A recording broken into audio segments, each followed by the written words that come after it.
가의 동맹을 보면서 자괴감을 느끼는 기독교인들에게 기독교는 민주주의를 싫어하는지 아예 관심이 없는지 아니면 기독교도 민주주의를 지지하는지 답답하고 궁금한 시민들에게 호모 요쿠스의 저자 이병주 변호사가 시원한 질문과 명쾌한 답변을 제시합니다. 박근혜 사태와 기독교의 문제, 기독교인들에게 민주주의는 무엇인가? 도서출판 대장간. 100년 이상 살 수 있는 장수 어종, 캐비아를 낳는 어종으로 더욱 유명한 철갑상어. 이 철갑상어를 진액으로 만들었다는데 그 이름하여 사랑어. 오메가3, 필수 아미노산, 각종 미네랄, 컨드로이친 등 100년 장수 철갑상어를 진액으로 한 컵에. 좋다, 좋아. 철갑상어 진액 사랑어. 스태미나가 콸콸콸. 검색창에 사랑어. 건강에 뭘 좀 아는 사람이라면 자, 따라해보세요. 하나 둘셋넷 건강해져라 건강해져라 건강해져라 건강해져라 가족 건강에도 부모님 선물도 건강종합몰 정관장몰. 텍스토머 정품을 꼭 확인하세요. 우리 집 방충망 바꿨어요. 미세벌레 덤벼봐 먼지 모두 덤벼봐 촘촘해서 촘촘만 방충망은 촘촘만 예쁘고 통풍까지 좋아요. 방충망은 촘촘만 주식회사 텍스토머. 텍스토머 정품을 꼭 확인하세요. 우리 집 방충망 바꿨어요. 미세벌레 덤벼봐 먼지 모두 덤벼봐 촘촘해서 촘촘만 방충망은 촘촘만 예쁘고 통풍까지 좋아요. 방충망은 촘촘만 주식회사 텍스토머.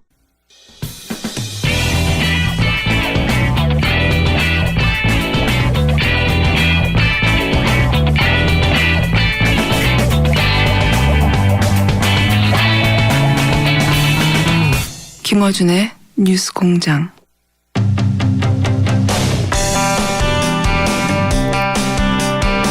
YTN이 최근 신임 사장을 공모했죠. 여기에 10년차 해직 기자 노정면 씨가 응모했다가 서류 심사에서 탈락을 했습니다. 적격자가 없어서 아예 재공모를 하겠다고 하는 게 사측의 이야기인데, 노정면 기자 직접 연결해서 이번 사태에 대한 입장 들어보겠습니다. 안녕하십니까? 네, 안녕하세요. 노정면입니다. 10년 됐죠? 거의. 해직당한 지요? 예. 차수로 10년 차고 만 9년 됐습니다. 예, 10년 차. 정말 오래됐습니다. 네. 그리고 본인 페이스북에도 해고 며칠 차 이렇게 계속 며칠 차죠 지금 이제? 오늘이 3217일입니다. 이야, 정말 오래됐습니다. 너무 오래돼서 다시 한번 여쭤보겠는데, 그때 당시 해직됐던 이유가 뭐였죠? 2008년도에도 지금처럼 YTN 사장 교체기였는데요. 예. 그때 이명박 정권에서 이제 이른바 낙하산 사장을 내려보내서 네. 그 사장을 막는 투쟁을 제가 노조위원장일 때였는데 그 투쟁을 하다가 해고당했습니다. 그때 같이 해고당하신 분들은 그 중에서 복귀하신 분이 있습니까? 그 당시 6명이 한꺼번에 해고를 당했고요. 그 중에 3명은 이제 대법원에서 승소해서 복귀를 하셨고, 예. 저를 포함한 3명은 아직 밖에 있습니다. 그렇죠.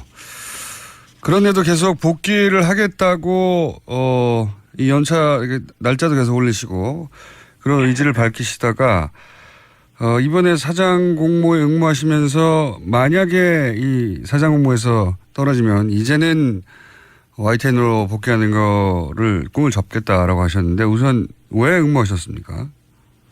일단 YTN 언론 개혁 그 차원에서 이제 YTN 개혁이 중요하다고 봤고, 지난 9년의 시간이 그런 언론 개혁을 위한 준비 기간이었다고 생각해요.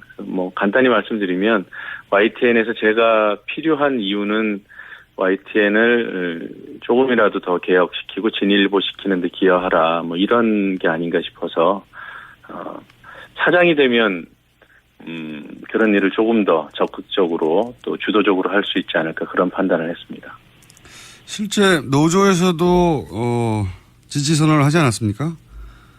노조에서 직접적으로 특정 후보를 지지하진 않았고요. 다만 이제 언론 노조 차원 그리고 언론 노조에 소속되어 있는 방송사 지본부에서 이제 지지 선언을 해주셨죠. 응모하셨을 때 저희도 인터뷰 요청을 했었고 아마 뭐 당연히 다른 언론들도 인터뷰를 많이 요청했을 텐데 네. 그때 당시 거절을 하셨어요. 결과가 나오면 인터뷰가 됐다고. 그때 거절하신 이유는 뭔가요? 이번 그 사장 공모 제도가 그 뭐 일반 기업처럼 대주주나 이사회에서 일방적으로 정하는 게 아니라 이게 공영 언론이기 때문에 시민들, 시청자들 의견까지 반영하는 이제 독립적인 심사 절차를 밟겠다 이런 취지였거든요. 그래서 그 취지대로라면 제가 나름대로는 그래도 많은 분들의 지지도 받고 그래서 남들이 보기에 여론을 막 일으켜서 심사에 영향을 미치려 한다는 오해를 받을 수 있을 것 같다는 판단을 했어요. 그래서 심사에만 집중하기 위해서 인터뷰를 거절했습니다. 그렇군요. 혹시 일반의 지지를 받아서 심사에서 유리한 국면을 만드는 노력을 한다 이런 이야기를 들을까봐 오히려 인터뷰를 안 하셨다. 네. 그런데 이제 결국은 저희가 인터뷰하는 이유이기도 합니다만 서류 심사에서 0점을 받았다. 서류 심사에서. 네, 대주주 측 심사위원들로부터 그랬죠. 네, 이게 이 사장 공모의 진행 방식을 저희가 몰라서 이게 어떤 의미가 있는 건지 잘 모르겠는데 우선 사장 공모를 어떤 식으로 했고 뭐가 문제인지 좀 설명해 주십시오. 네. YTN은 주식회사하고 또 그 주식시장에 상장되어 있는 공개된 회사이기 때문에 이사회가 당연히 있고요. 이사회에서 경영진을 보통 이제 선출하지 않습니까? 네. 그리고 주주총회에서 승인을 하면은 이제 사장이 되는 건데, 일반 공기업들은 사장 후보 추천위원회라는 그 별도의 법률적인 제도를 갖고 있습니다. 아시겠지만. YTN도 원래는 그 사장 후보 추천위원회 줄여서 사추위 제도가 있었어요. 근데 그 제도를 이명박 정권 때 일방적으로 없애버렸습니다. 배석규 사장 당시에. 그래서 그 제도를 이번에 8년 만에 다시 부활시킨 거예요. 이 의미는 최소한 공기관처럼 이사회로부터 독립되어 있는 별도 기구에서 사장 후보의 자질과 자격만을 검증해서 그 사람을 평가한 결과를 이사회에 올리고 그 결과를 가지고 이사회에서 최종 승인을 하는 이런 이제 절차를 밟기로 돼 있었고요. 구체적으로는 이 사장 후보 추천위원회 위원을 5명으로 구성하고 있습니다. 이 5명 중 1명은 사원 대표격, 또 한 분은 YTN이 시청자를 만나는 언론사이기 때문에 시민사회, 시청자를 대표하는 분 이렇게 2분이 들어가고요. 나머지 3명은 대주주 측에서 지명한 사람들이 들어갑니다. 대주주라고 하면 뭐 한전, 마사회, 인삼공사 이런 데를 말씀하시는 거죠? 예, 맞습니다. 한전, KDN, 마사회, 인삼공사에. 그런데 지금 언론 보도상으로는 바로 이 한전, 마사회, 인삼공사에서 0점을 줬다는 거 아닙니까? 맞습니다. 그렇게 알려졌는데 지금. 그거는 뭐 사실입니다. 그래서 그렇게 0점을 받으면 5명 중에 3명이 0점을 줬기 때문에 통과할 수가 없는 상황이고 결정적으로 이 공기업 대주주들이 노조면을 원하지 않았기 때문에 탈락한 것으로 이렇게 보도가 됐는데 이 공기업 그러니까 한전, 마사회, 인삼공사가 0점을 준 이유는 뭐라고 보십니까? 뭐 저를 평가해서 0점을 줬다면 제가 뭐 능력 부족이라고 생각해야죠. 공개적으로 뭐 공정하게 진행된 심사에서 제가 0점을 받았다면 제가 반성할 일인데 저는 저를 평가하지 않았다고 판단해요. 그 이유는요? 이미 떨어뜨리기 위해서 시나리오가 짜졌고 그 시나리오대로 담합을 한 결과라고밖에 판단할 수가 없습니다. 이번 평가 그 항목들이 정치적인 중립성, 경영 능력, 뭐 도덕성, 뭐 이런 것들이거든요. 이런 부분에서 다른 경쟁 후보들과 비교해 볼 때 이건 뭐 제가 절대적으로 제가 훌륭한 사람이라고 말할 수는 없고요. 다만 상대적으로 볼 때 그분들보다 0점을 받을 이유까지는 뭐 감히 말씀드리지만 전혀 없습니다. 후보가 총 1점이라도 11명. 나왔다면 제가 탈락하지 않아요. 1점이라도 나오면 탈락할 수 없는 구조인데 0점을 공이 그 대기업에는 공기업 측 추천위원 3명이 똑같이 0점을 줘서 탈락을 시켰고 네. 거기서 이제 이거는 이 공기업 이 추천한 사추위원 3명이 0점을 주도록 사전에 합의된 사항 아니냐 이런 의혹을 지금 가지고 계신 건데 그래서 어제 저는 뭐 네네. 근데 그래서 어제 SNS에 이런 글이 올라와 가지고 사람들의 입에 오르내리고 있는데 X에게라고 이렇게 표현했어요. X에게 예. 서류 심사 탈락했다는 문자를 받고 나는 당신이 떠올랐다. 웃고 있을까 안 웃고 있을까라고 했는데 이 X가 누굽니까? 특정인을 제가 지칭한 건 아니고요. YTN 사내에 존재하는 세력이라고 이해하시면 좋을 것 같습니다. 아하. YTN 언론 개혁 거부 세력 정도로 설명드릴 수 있어요. YTN 내에 노종면 기자님으로 상징되는 그동안의 YTN의 문제점을 개혁하고자 하는 흐름에 반하는 세력이 있다. 네. 분명히 존재합니다. 여기서 X는 특정인일 수도 있지만 하지만 그 사람을 위시한 세력이다. 네. 특정인이기도 하군요. 사람들이 있어야 세력이 되는 거니까 누가 움직였는지 정도는 제가 파악하고 있고요. 다만 그 사람이 혼자 한 일은 아닐 것으로 보는 것이고요. 이분 혹은 이 분들이 0점을 주도록 사전에 이야기한 정황에 대해서 어느 정도 알고 계시군요. 저는 상당히 구체적으로 알고 있습니다. 언제 밝히실 예정입니까? 그걸 저는 이런 구조가 있다는 것 그리고 또 YTN이 그런 세력들을 대상으로 언론 개혁과 관련된 치열한 투쟁을 해야 된다는 점을 강조하고 싶은 것이지 그 사람이 누구다 이거 밝히는 것 그 자체는 큰 의미가 없다고 저는 판단하고요. 정권이 교체됐는데도 그분들이 그럼 내부에서는 그런 힘을 발휘해서 이런 공기업의 추천위원들을 움직였다는 얘기지 않습니까? 그게 가능한가 싶기도 한데. 그게 이제 YTN 내부 사정을 저나 또 안에서 지난 9년을 버틴 저희 동지들처럼 속속들이 외부에서 알기는 어렵습니다. 특히나 밖으로 드러나 있는 과거 배석규 전 사장이라든가 김백전 상무라든가 윤두현 전 홍보수석이라든가 이런 사람들 YTN은 거쳐가고 또 누릴 때는 누린 사람들 이런 사람들이야 외부에서도 알겠지만 그 주변을 호위하고 있었던 다수의 여러 세력들이 여전히 YTN에서 자리를 지키고 있고 또 왜 해방기에 껍깃단 이들이 판을 쳤듯이 지금 신분 세탁을 하려는 시도들도 꾸준히 진행되고 있고요. 심지어는 이런 세력들이 제가 입후보했을 때 사내에 어떤 그 여론전을 펼쳤냐면 노종면은 청와대에서 안 된다고 했다. 지금 시대에 청와대가 지금 사실 이번 공모 과정에서 중립을 지키려고 노력하고 개입하지 않겠다고 약속하고 이런 점들을 저는 개인적으로 높이 평가합니다만 오히려 그쪽 세력들은 노종면은 청와대가 거부한다. 그런 얘기를 사내에다 유포시키고 노종면은 문재인 정부조차도 노종면의 어떤 개혁성 또는 강성 이미지 이런 것들을 부담스러워해서 노종면은 절대 안 될 것이다. 저는 그래서 이 세력들이 대주주에게도 이런 권력을 참칭하지 않았을까 그렇게 판단하고 있습니다. 그렇군요.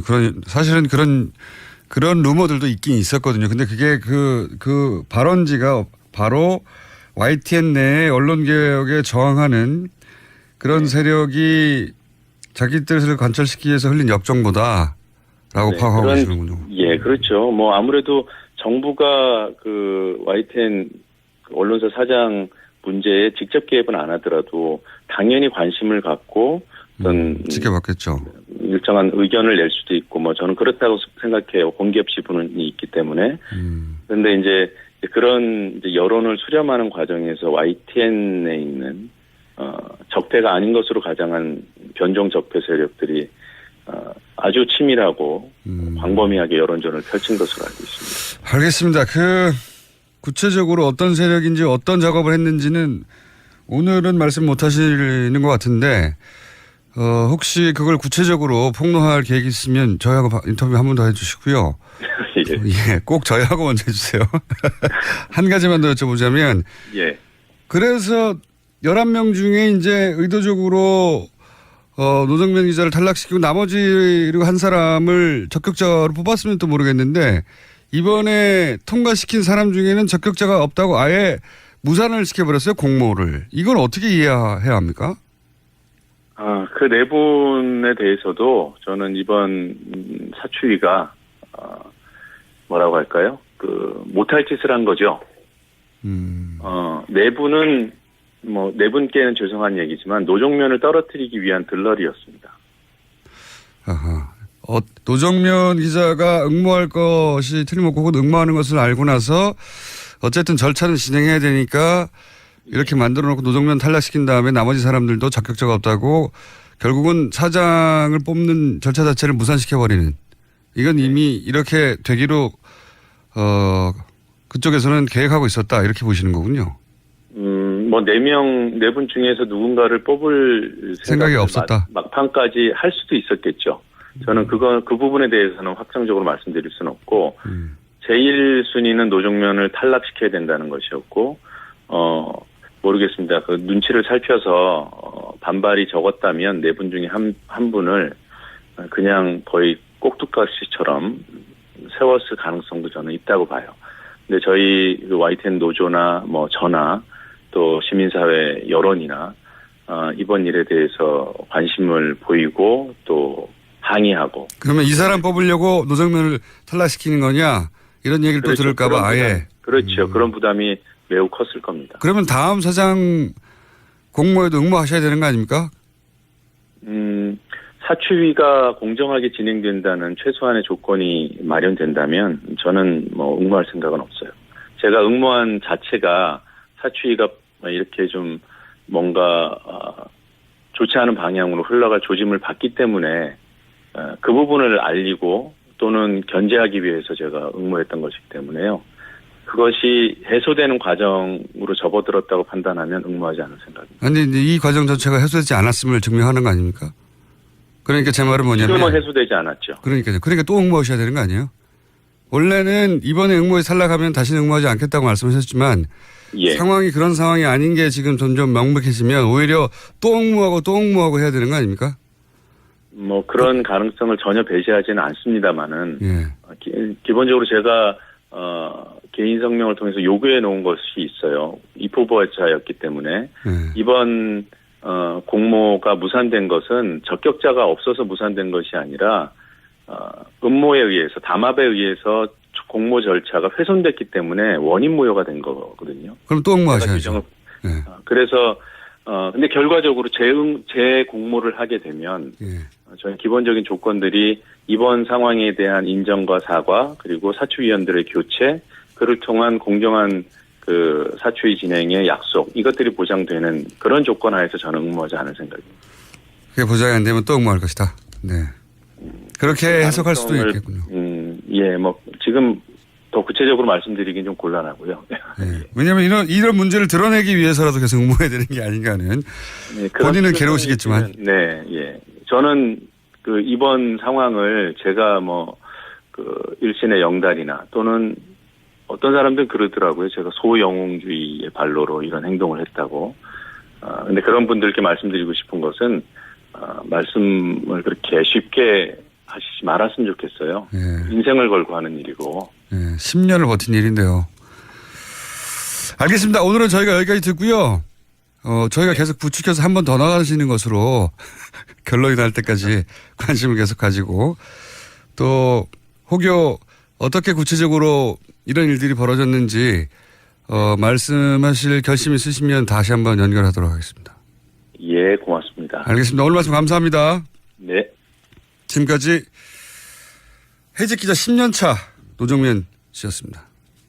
아, 또 떨어졌어. 너 또 입사 시험 봤어? 아니, 차량용 핸드폰 거치대 말이야. 여러 개 사봤는데 실패의 연속이야. 떨어지고 시야 가리고 운전석에서도 멀고 뭐 좋은 거 없을까? 싼 것만 찾으니까 그렇지. 제대로 된 거 하나 사서 편리하게 쓰는 게 더 낫지. 그런 게 있어? 그럼 있지. 1, 2, 3 할 때 2.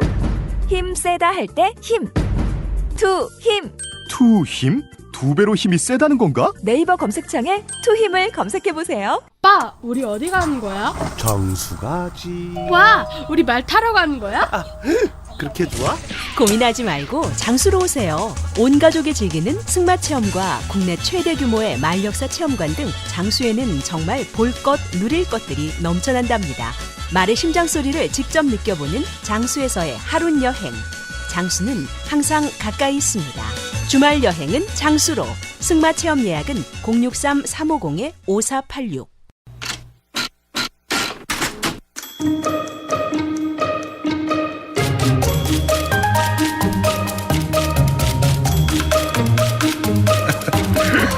야.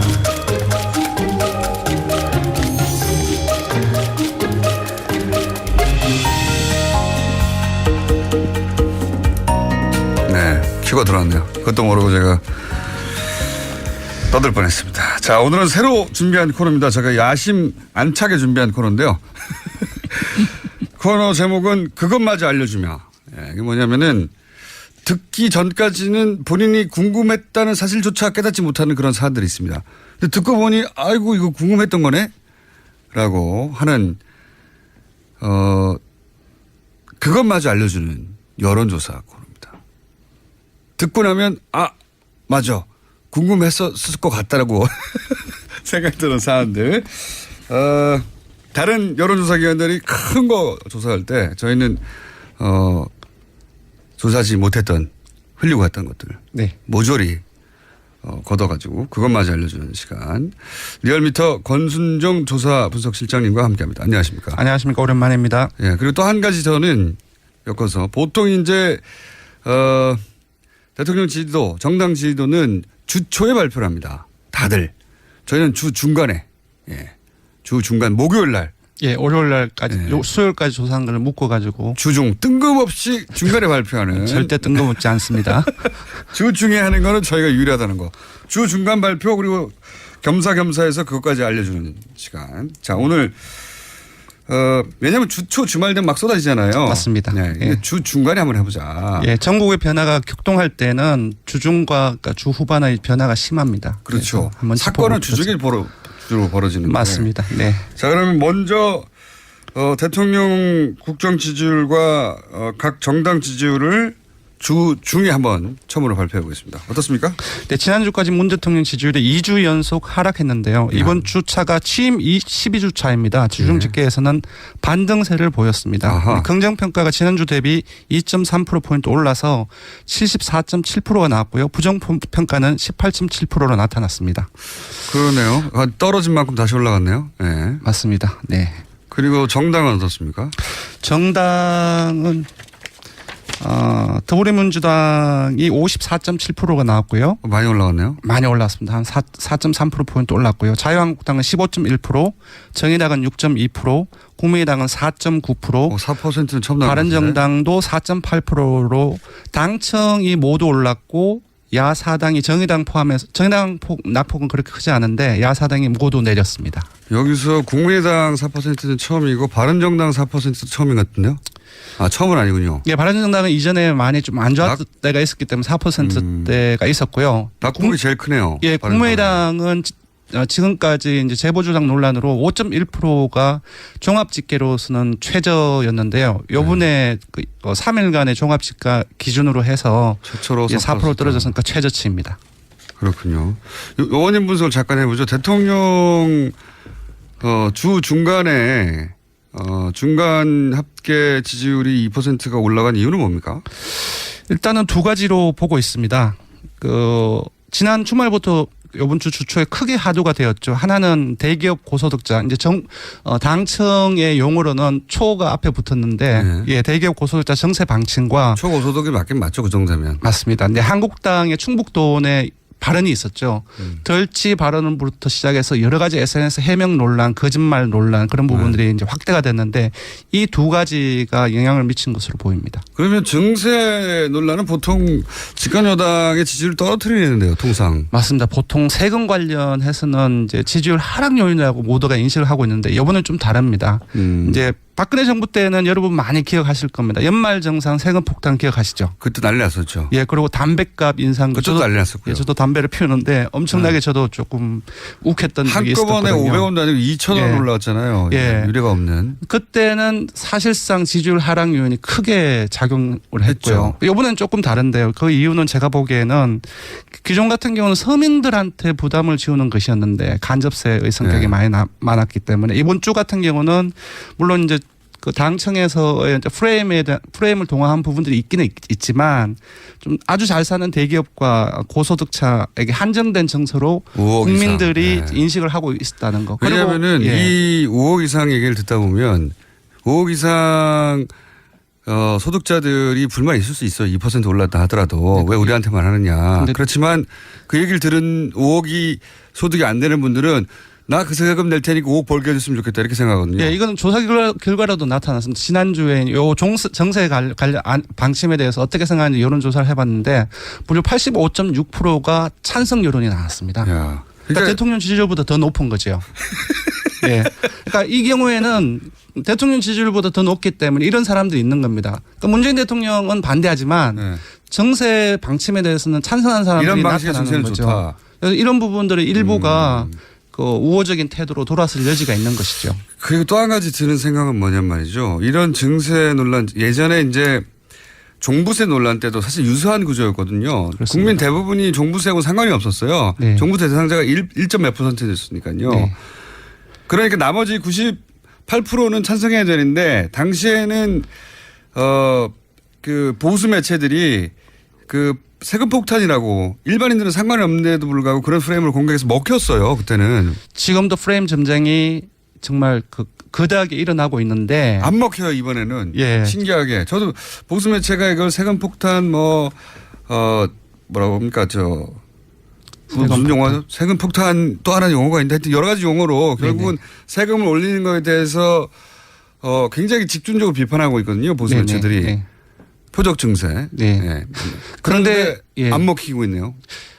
근데 안 먹힐 것이다라고 단정하기는 조금 이런 측면이 있습니다. 왜냐하면 어제 그 이재명 성남시장이 이제 부자 정세에 이어서 서민 감세해야 된다. 이게 또 치고 나오셨어요. 서민 감세는 지금 또 자유한국당의 프레임인데. 예, 또 그리고 이제 정치권 일부에서는 이제 사실상 이제 공약을 실현하기 위해서는 예산이 많아야 되는데 그래서 중산층 일부까지도 정세를 해야 된다는. 그러니까 좀 상충하는 여러 가지 정세 방향성이 좀 많이 나오고 있기 때문에 알겠습니다. 조금 봐야 될 것 같습니다.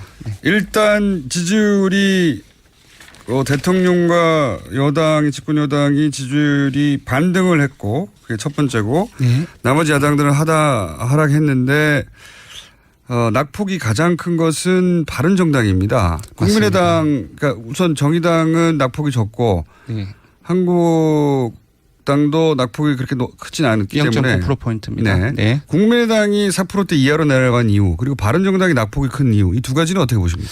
일단 국민의당 같은 경우는 아시다시피 재보조작 사건이 워낙 큰 파장을 일으켰습니다. 그래서 아까 말씀드렸듯이 5.1%까지 최저치를 떨어졌는데 재보조작 사건은 거의 끝났는데요 이제. 이제 조금 조정이 되는데 이현주 의원이 연일 여론의 집중을 받고 있습니다. 이현주 의원이요. 그 어제나 그제 같은 경우는 이제 알바비 떼어도 참는 게 공동체 의식이다. 그리고 이제 공무원 폄하 발언 이런 것들이 계속 중첩적으로 나오고 연주의 효과를 보시는 거고. 바른정당이 한 번에 2%가 넘게 떨어진 건 뭡니까? 이유가? 맞습니다. 지금 지난주에 7.3%에서 7%에서는 오랜만에 회복을 했거든요. 그래서 지지율이 워낙 낮은 상태이기 때문에 한 2.5% 떨어진 것도 상당폭 하락한 겁니다. 25%가 떨어진 거예요 거의. 그래서 제가 보기에는 이번에 그 정세에 대한 부분들과 관련돼서 보입니다. 그러니까 이번 주 초 그 이혜원 대표가 정세를 하기 전에 이제 반대까지는 아닌데 정세를 하기 전에 안 한다고 했으니까 대선 과정에서 하기 전에 문 대통령이 사과해야 된다라는 부분들을 강하게 치고 나왔고 이 부분이 생각보다 상당히 많이 언론을 통해서 많이 부각이 되었습니다. 그러니까 아까 말씀드렸다시피 증세를 반대하는 포지션으로 메시지가 전달됐군요. 예, 그래서 아까 말씀드렸다시피 거의 국민 한 86% 정도가 이번 방침에 대해서 찬성을 하는데 좀 이렇게 대립각이 좀 반대로 나왔기 때문에 메시지를 자세히 들여다보면 정확하게 반대한 건 아닌데 네. 기사 제목만 보고 지나간 경우도 많거든요. 네, 근데 맞습니다. 기사 제목은 증세에 반대하는 메시지로 포지션이 됐다 보니까 맞습니다. 지금 86%가 찬성하는 여론에서 반하는 발언이 됐다. 네네. 아하. 자, 시간이 벌써 거의 다 됐네요. 야, 현안조사 현안조사 해야 되는데. 자, 현안조사 원래 이거 하려고 만든 코너거든요. 현안조사. 그것마저 알려주마. 네. 오늘 첫 번째 아이템은 뭐냐면 뭡니까? 박근혜 전 대통령 1심 선고 재판 생중계가 허용될 수 있는 쪽으로 대법원이 결정을 했는데요. 그걸 찬반하는지 찬성하는지 반대하는지. 이게 대법원에서 판사들은 한 60% 중반 정도로 생중계해야 된다고 판사들은 판단했는데 일반인들은 어떻게 판단하느냐 생중계를. 예. 그걸 일반인한테 물어봤습니다. 그랬더니 예. 찬성 의견이 66.8%로 10명 중 7명 가까이 찬성을 했고요. 반대는 27.2%입니다. 이건 판사들의 판단하고 비슷하네요. 네. 구체적으로 봐도 대구 경북을 포함해서 거의 모든 지역하고 연령, 정당 지지층. 그러니까 자유한국당 지지층만 반대가 75.6%입니다. 그래서 거의 이념상에서 찬성한다는 대부분으로 나타났습니다. 자유한국당 지지층은 70% 중반대가 반대하고 네. 나머지 모든 지역, 모든 연령, 모든 지지층, 정당 지지층, 네, 자유한국당 제외하고 네. 모든 이념 성향에서 예. 자유한국당 지지층을 제외하고는 다 생중계 찬성하는 의견이 높다. 네. 네. 판사들과 일반 국민들의 여론이 거의 똑같네요. 비슷하네요. 예. 자, 오늘 여기까지 하고 조사 기여 말씀해 주시고 첫 번째 시간을 마치도록 하겠습니다. 네, 정례조사 조사 개요를 말씀드리겠습니다. 이번 조사는 TBS 의뢰로 24일부터 26일까지 3일간 조사를 했고요. 전화 면접 자동응답 혼용으로 했습니다. 34,908명의 통화를 시도해서 최종 1,533명의 응답을 완료했고 응답률은 4.4%, 표본 오차는 95% 신뢰 수준 플러스 마이너스 4.4%포인트입니다.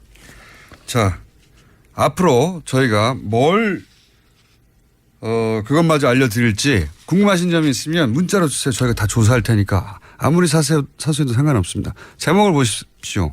그것마저 알려준다는 거 아닙니까? 네, 그것마저 알려드리겠습니다. 자, 오늘 첫 번째 시간이었습니다.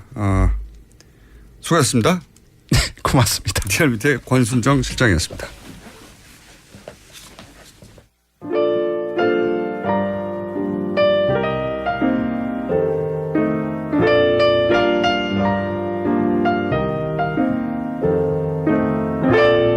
자, 불친절한 AS 노정면 기자님이 나오시니까 오랜만에 정통 시사 같네요. 그동안도 정통 시사였습니다. 저희 아이템 보세요. 짱짱한 정통 시사예요.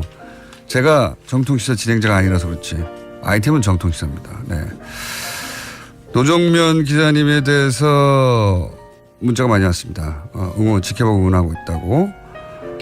자, 그리고 내부자 둘 코너 두 주 만에 돌아왔더니 문자 많네요. 네. 내부자 둘 코너를 보면 공장장이 극한 직업인 것 같아요. 극한 직업 맞습니다.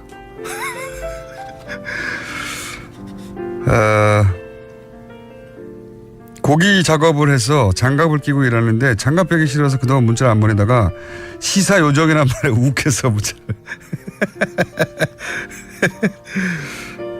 회사가 상암동입니다. 네. 직선거리로 제가 제일 가까울 텐데 한 번도 못 봤어요. 누가 가깝냐 뽑아주면 스튜디오로 가겠습니다. 필요 없고요. 안 오셔도 됩니다. 시드니에서 출첵입니다. 거리 말고 충성도로 체크해주세요. 꼭 발표합니다. 기대해 주십시오. 네, 누가 말을 듣나. 여기까지 하겠습니다.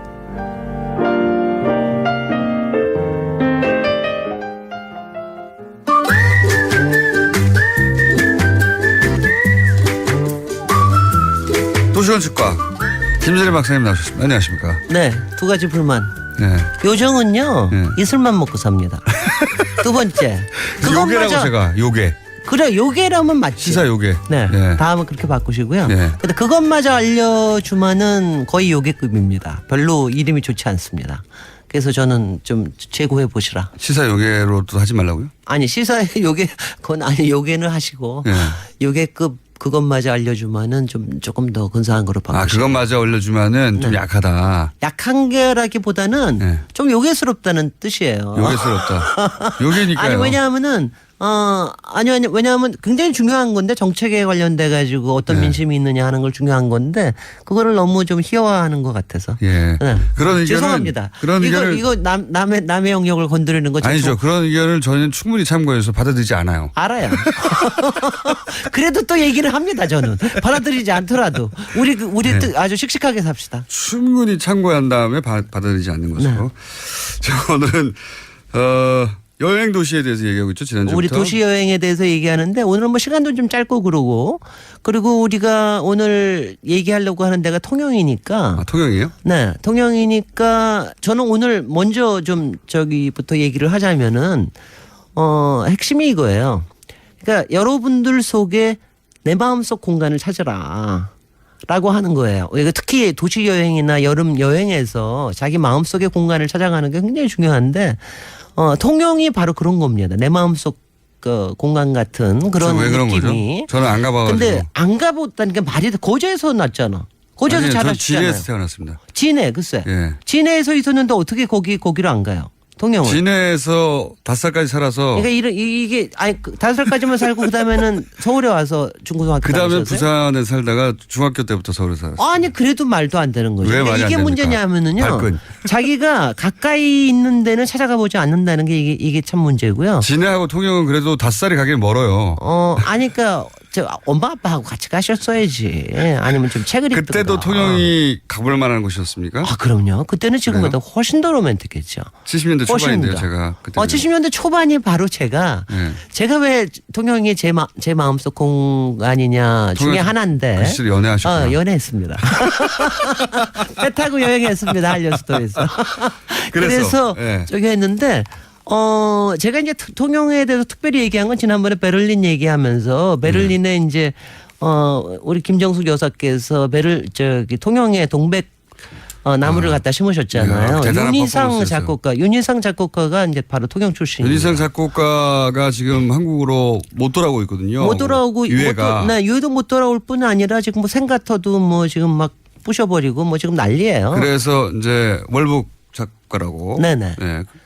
근데 그거는 뭐 다 이제는 다 클리어가 된 건데도. 그런데 그 통영에 있는 동백나무를 대신 가서 심었죠. 네. 고향의 나무를. 그 굉장히 그 동백나무가 통영시의 나무이자 꽃이에요. 다 시마다 시꽃이 나무가 있는데 근데 베를린에 심는 거는 제수처는 굉장히 좋았으나 살아남기는 좀 어려울 겁니다. 베를린 무지 춥거든요. 아마 흙도 일부 가져왔었죠. 그렇습니다. 예. 네, 왜냐하면 그래서 아마도 김정숙 여사 마음속에도 통영이 윤희상 작곡가에 대한 존경과 더불어서 그런 마음속 공간이 있지 왜 않았을까. 통영이 멋진 도시입니까? 근데 이제 그렇게 너무 이제 그렇게 하지 말고요. 그렇게 하고 싶어요. 일단은 바다와 네. 섬들이 이제 굉장히 많은데 아니에요. 근데 여기가 뭐냐 정말 재밌는 게 여기 이순신 장군의 마음의 고향이기도 해요. 한산도. 왜 그렇습니까? 아니 바로 한산도에 가까우니까. 아니 가깝기뿐이야 바로 앞에 있는 거고 여기에 수군 저기가 있었으니까. 그렇다고 해서 마음의 고향인지는 어떻게 아세요? 아니 한산도에서 글을 썼잖아요. 네. 한산도 수루에 앉아서. 난중일기에 통영 나오나요?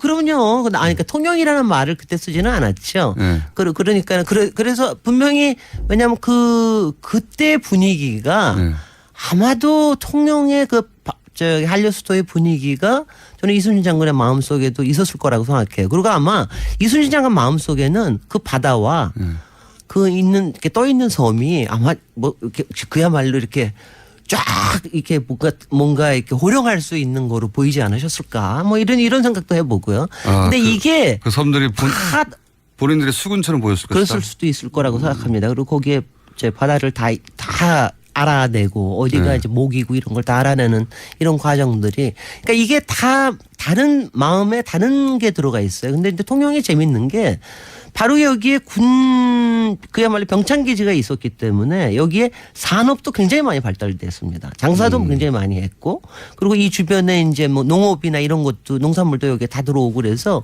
통영에 보면은 먹을거리도 많고 왜 공예품이 많잖아요. 안 가봐서 모릅니다. 아니 그건 가봐서 아는 게 아니라 통영 칠기가 유명한 정도는 알아야지. 안 가봐서 모릅니다. 아니 근데 이제 바로 그런 것 때문에 안 가본 게 아니라 이제 바로 그런 것 때문에 그러니까 한 공간이 여러 가지 느낌을 가질 수 있는 게 바로 이제 통영의 장점이죠. 통영이 이제 그야말로 이제 군대도 있지만 그리고 여기서 엄청난 전쟁도 있고 그랬지만 거기에 숨어져 있는 이제 서정과 감성과 이 부분. 근데 여기서 이제 여기서 다른 하나만 더 얘기하면은요. 다른 거 다른 점이 뭐예요? 통영만의. 보세요. 아니 바다하고 섬이 지금 뭘 다 그걸 물어보고 그래요. 아니 바다와 섬이 있는 곳이 다른 것도 있는데 통영만의. 이렇게 얘기하시면 조금 좋을지 몰라. 제가 그 얘기 하려고 왔는데 노무현 대통령이 통영이 정말 마음속의 공간이셨어요. 네. 제가 이제 왜 그걸 알았냐면은 그건 직접 대면에서 말씀하시다가 네네 2004년인가 이렇게 저기 했는데 통영항이라고 하는 그림을 청와대에서 구입을 했어요. 네. 근데 그게 이제 정말 무슨 뭐 피카소가 그린 것보다도 더 느낌이 강해요. 코발트 블루로 해가지고 전영님이라고 하는 굉장히 오래 나이가 그때도 벌써 90 넘으신 분인데 이런 분이 그리신 그림을 통영항을 사셨어요. 그 제가 그걸 기사에 보고 내가 너무나 신기했어요. 왜냐하면 뭐 통영을 좋아하신다는 것도 그렇지만 그런 그림을 살 수 있는 이런 안목이라는 게 굉장한 거 아니에요. 그래서 왜 사는지 물어보셨어요? 그래서 이제 그 다음에 한번 제가 테이블에 한번 앉을 기회가 있어가지고 궁금해가지고 물어봤습니다. 한번 물어봤다가 한 30분쯤 묶여가지고 말이 많은 분이니까 통영이 왜 내 마음속 공간인가라고 하는 얘기를 노무현 대통령이 통영에 대해서 어쩌다가 마음에 훅 들어왔는지를 30분 동안 설명하셨다고요? 30분 동안 설명을 하시고 지금도 가면은 왜냐하면 통영에 가면 요약하면 무슨 얘기인가요? 가슴이 벌렁 아니 뭐냐면 이거예요. 지금도 이제 가보실 수가 있습니다. 지금도 이제 거기 다라공원이라는 데를 가시면은 거기 가면은 이제 앞에 미륵산 보이고 그리고 섬들이 떠 있는 게 보이고 여기에 저녁 노을이 싹 저기 들 때 그럴 때 가보시면 이게 들어옵니다. 그리고 다시 연애도 해보시든가 뭐 하든가 뭐 그런데 마음이 훅 바로 들어온다고요? 그게 그러니까 이제 그 노무현 대통령 마음속에 그 미륵산 왜냐면 거기 가셔서 미륵산과 그걸 보면은 그러니까 가슴이 뛰기도 하고 가슴에 그동안 있었던 것이 쫙 가라앉기도 하고 이제 그런 얘기를 하시더라고요. 근데 저는 그때 그래서 제가 노무현 대통령께 반한 순간 중에 하나였습니다. 왜요? 왜냐하면요. 우리 김어준 공장장께는 반할 수가 없는 게 자기가 좋아하는 내 마음속 공간이 없는 사람은요. 왜 없다고 생각하세요? 많은데 저도. 있겠죠. 그러니까 그건 나중에 얘기합시다. 내 마음속 공간을 통영이 아닐 뿐. 가지고 있는 사람이 그 공간에 대해서 얘기하는 거의 깊이라는 거는요 굉장히 다릅니다. 그래서 자기가 왜 그 공간을 마음에 담았는지 설명하는데 많아졌다고요? 윤희상 선생님이 그 앞에서 자기 고향에서 통영 앞바다에 그 양반이 얘기한 건 딴 것도 아니에요. 그냥 바닷물이 철썩되는 파도 소리만도 죽겠는 거예요. 말하자면은 이제 그런 얘기를 하실 수 있는 거. 그리고 이제 그 전영님 작가도 통영 출신인데 그 자기 안에 들어있는 그 자기의 고향을 그렇게 그려낼 수 있는 거. 그 다음에 가령 박경리 선생님의 토지 같은 경우에는 통영에서 잘하셨잖아요. 근데 왜 통영에서 이순신, 전영님, 윤희상, 박경리 그 외에도 굉장히 많은 분들이 왜 태어날 수 있었을까? 다른 동네에서도 많은 위인들이 태어났어요. 아니에요. 그것도 분명히 있지만 그런 것들이 태어날 수 있게끔 되는 그 판타지가 있습니다. 통영만에.